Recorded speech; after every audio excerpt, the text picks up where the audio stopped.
Terve! Terve! Me ajateltiin tänään vähän kertoa meidän kuulumisia, eli Nalla, mitä sinulle kuuluu? Mulle kuuluu ihan hyvää. Pääsin uloskirjoittamaan osastolta tuossa viime viikolla.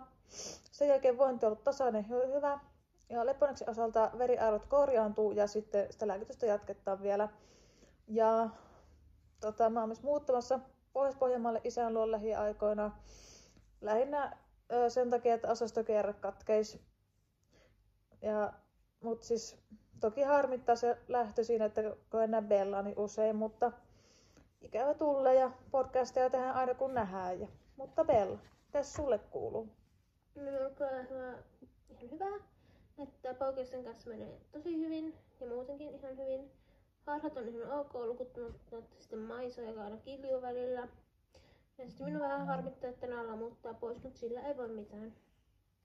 Tämä on tämmönen vähän lyhempi jakso, mutta sitten ensi kerralla puhutaan skitsofreniasta ja seurustelusta.